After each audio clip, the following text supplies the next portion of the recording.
Good morning. এখন বাজে almost 4টে। তো আমি আগে রেডি হয়ে নিই, তারপর কথা বলছি। কেন এত সকালে উঠেছি সব বলবো।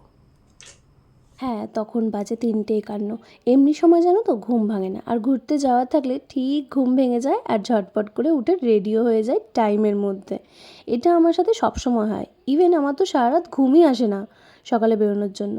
যাই হোক, এখানে আমি বেরিয়ে পড়েছি আর পুরো অন্ধকার ছিল তখন। তারপরে ট্রেন ধরে এই যে আমি পৌঁছেও গেছি, আর এখানে এক এক করে সবাই আসছিল, সবার সঙ্গে দেখা করে এবার আমরা বেরিয়ে সবার যাচ্ছি। আমাদের ব্যাগ ফ্যাগ নেওয়া রেডি, এবার বেরোবো।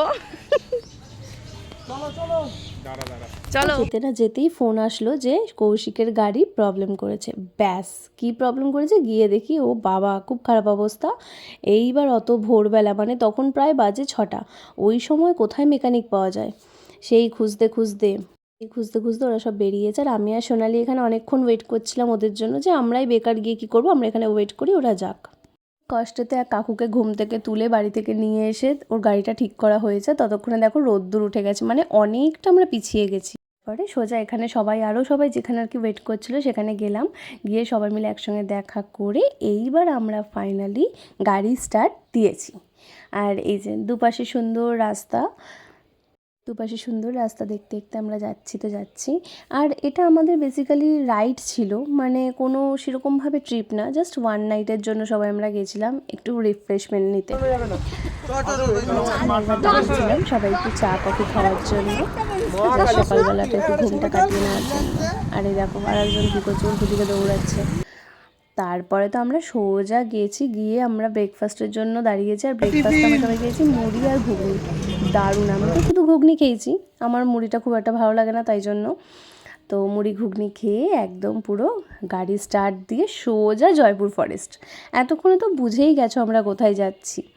হ্যাঁ, আমরা বাঁকুড়া যাচ্ছি, বাঁকুড়া বিষ্ণুপুরে যাব আমরা আজকে। তো সেই জন্যে আমরা বেরিয়ে পড়েছি, আর এখানে জয়পুর ফরেস্টে গিয়ে আমরা বেশ প্রচুর ফটো ভিডিও সব নিয়েছি। সব তো রাস্তায় শুয়ে পড়ছিল, বসে পড়ছিল, বিভিন্নভাবে ফটো ভিডিও, মানে যতভাবে নেওয়া যায় আর কি। আর গাড়িগুলো না পাশ দিয়ে যাচ্ছিলো সেরকম স্পিডে। যাই হোক, তারপর আমরা ওখান থেকে বেরিয়ে সোজা আমাদের রিসর্টে। দেখো, লালমাটি রিসর্ট বিষ্ণুপুর। কি সুন্দর রিসর্টটা, সত্যি খুব পরিষ্কার পরিচ্ছন্ন ভালো রিসর্ট ছিল। আর একটা আলাদা প্রাইভেসিও ছিল, গার্ডেন ছিল, পুকুর ছিল, আর ওদের নিজস্ব একটা লজ, মানে ব্যাঙ্কোয়েট টাইপেরও আছে পেছন দিকে। বেশ ভালো লেগেছে রিসর্টটা। আর আমরা ওখানে গিয়ে তো একটুও টাইম ওয়েস্ট না করে সোজা রুমে স্নান টান করে রেডি হয়ে আবার বেরিয়ে পড়েছি, কারণ আমাদের হাতে খুব কম সময় ছিল। বললাম না একদিনের ট্রিপ, তো আমাদের পুরোটা তো ঘুরতে হবে নাকি, ঘুরতে গেছি ঘরে কি বসে থাকবো। তাই জন্যে আমরা স্নান টান করে রেডি ফেডি হয়ে আবার বেরিয়ে পড়েছি। দেখো সবাই এখানে খুব সুন্দর করে সেজে গুজে নিয়েছে, স্নান টান করে ফ্রেশ ট্রেশ হয়ে আবার রেডি হয়ে গেছি, আর এই যে বেরিয়ে গেছি। আর এবার আমরা সবার আগে করব লাঞ্চ। আর লাঞ্চের জন্য একই রাস্তায় 3-4বার ঘুরেছি, কিন্তু আমাদের চোখে আর পড়েনি সেই হোটেলটা। সব দেখে একটু হোটেল রেস্টুরেন্ট এগুলো কমই, তো আমরা তো খুঁজে পাচ্ছিলাম না, কিন্তু ম্যাপে দেখাচ্ছিল, তাই ঘুরে করে একই জায়গায় ঘুরছি, কিন্তু পেছনের রাস্তা দিয়ে ঘুরছিলাম, তাই এটা চোখে পড়েনি। তারপর সবশেষে যখন এটা দেখতে পেলাম, আমরা এখানে খাবারের অর্ডার দিয়ে এখানে গভীর আলোচনায় মত্ত হয়ে গেছিলাম। সোমা কী সব বলছিল, বোঝাচ্ছিল সবাইকে, সবাই চুপ করে শান্ত হয়ে সেগুলো শুনছিলামও আমরা। শুনতে অনেক বেলা হয়ে গেছে, আর এতক্ষণে আমাদের দিয়েও দিয়েছে লাঞ্চ। আমি তো বাইরে কোথাও ঘুরতে গেলে ভেজ থালি খেতে বেশি পছন্দ করি, তো সেই মতন আমি ভেজ থালি নিয়ে নিয়েছি, আর ওরা ওখানে ওদের মতন খেয়ে নিয়েছে। পরে আমরা আবার বেরিয়ে পড়েছি, বিভিন্ন জায়গায় যাব, সব কটা সাইট সিন করবো, যা যা আছে সেগুলো সব দেখার ইচ্ছা। কিন্তু ওখানে জানো তো সব কিছু না বিকাল 5টার মধ্যে বন্ধ হয়ে যায়, মানে ম্যাক্সিমাম সব কিছু। আর যেহেতু 5টার মধ্যে বন্ধ হয়ে যাবে, তাই আমাদের হাতে খুব বেশি হলেও 2 ঘন্টা আমাদের হাতে ছিল। 2 ঘন্টার মধ্যে কি পুরো একটা জায়গা ঘোরা কমপ্লিট করা যায়, তাও আবার এতগুলো মানুষ মিলে। যাই হোক, আমরা একটু একটু এদিক ওদিক করে ঘুরছিলাম। আর এই জায়গাটায় না একদম ভিডিও অ্যালাউ করছিল না, তাই জন্য আমার ভালো লাগেনি বেশিক্ষণ থাকতে। তারপরে ওখান থেকে বেরিয়ে আরও বিভিন্ন ধরনের মন্দিরগুলোয় ঘুরছিলাম। খুব সুন্দর সুন্দর ওখানে মন্দির আছে, প্রচুর মন্দির আছে, খুব পরিষ্কার। উদাহরণ দেখুন আপনারা, সম্বন্ধে জানতে গেলে মন্দিরে থাকতে হবে। আসলে আমরা পে করিনি তো, তাই জন্য আমাদের গাইড আমাদের গুগল দেখে দেখে হিস্ট্রিগুলো বলছিল, তাই আমরা প্রচুর মজা পাচ্ছিলাম, প্রচুর হাসলাম। আর এখানে আমি গুটিকে বলেছিলাম আমার একটা ভিডিও করে দিত, ও ফোনটাকে এমন হেলালো, আনলাম ছেড়ে দে, দরকার নেই। তারপরে ওই লোকেশান থেকে আমরা বেরিয়ে গিয়ে আবার আরও একটা লোকেশানে গেছি। ওখানে বলছি না, যদি যাও 2 দিন লেগে যাবে শুধু মন্দিরগুলো ঘুরতে। এত মন্দির, আর সব কটা মন্দির কি সুন্দর পরিষ্কার পরিচ্ছন্ন, সত্যি খুব সুন্দর মেনটেন করে ওখানে রেখেছে সবাই, খুব ভালোভাবে চারিদিক পরিষ্কার, একটুও কোথাও নোংরা নেই, এতই ভালো। আর দেখো এখানে রাধা গোবিন্দকে কি সুন্দর লাগছে না।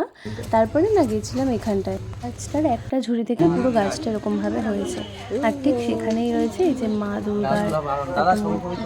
বেশ সুন্দর লাগছিলো, খুব ছোট্টর মধ্যে সুন্দর সুন্দর।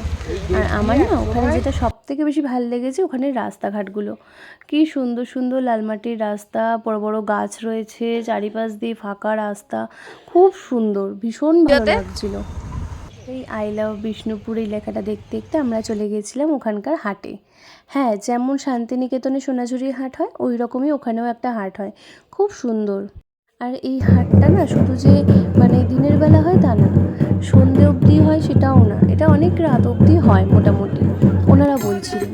তো আমরা ওখানে বাউল গান শুনছিলাম, অনেকক্ষণ ধরে বাউল গান শুনছিলাম, তারপরে ওখানকার নাচ দেখছিলাম, বেশ মজা লাগছিল।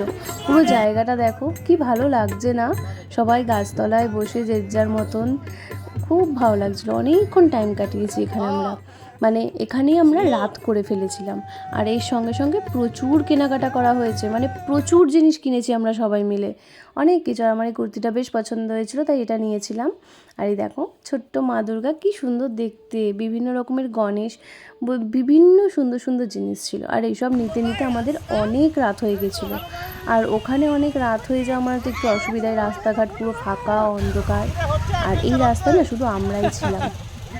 তারপরে আমরা ওখান থেকে বেরিয়ে প্রচুর মজা করতে করতে এই রাস্তা দিয়ে, অন্ধকার পুরো জঙ্গলের ভিতর দিয়ে ফাঁকা রাস্তা, ওইখান দিয়ে কিছু দেখো পেছনটা পুরো ঘুটঘুটে অন্ধকার, আর সামনে শুধু আমাদের গাড়ির আলো, এছাড়া কোনো আলোই নেই, এমনই একটা রাস্তা, ওই দূরে ওই হাটের আলো আর কি। তো প্রচুর এনজয় করতে করতে আমরা ফিরছিলাম ওখানে। দেখো, আর ঠান্ডা, এত ঠান্ডা লাগছিল মানে কি বলবো। আর আমরা তো সেরকমভাবে কিছু নিয়ে বেরোইনি তাই বুঝতে পারিনি। আর এই যে আমরা ডিনার কিনে চলেও এসেছি, একবারে রিসর্টে চলে এলাম। আর সেদিনকে এসে সবাই মিলে একটু ফ্রেশ হয়ে বেশ কিছুক্ষণ আড্ডা গল্প আর কি হলো। আর যারা আসেনি তাদের সাথে একটু ভিডিও কলে কথা বলে নিয়ে আমরা সবাই ডিনার করে নিয়েছি। আর তারপরেই আমরা সব যে যার রুমে শুতে চলে গেছি, কারণ সেদিনকে আমরা প্রচুর টায়ার্ডও ছিলাম, আবার আমাদের পরের দিনও ভোরবেলা উঠতে হতো। আর পরের দিনের ভিডিওতে কি করেছি, কোথায় কোথায় গেছি, সেটাও তোমাদের সঙ্গে শেয়ার করব নেক্সট পার্টে। ততক্ষণের জন্য টাটা, কেমন লাগলো জানিও।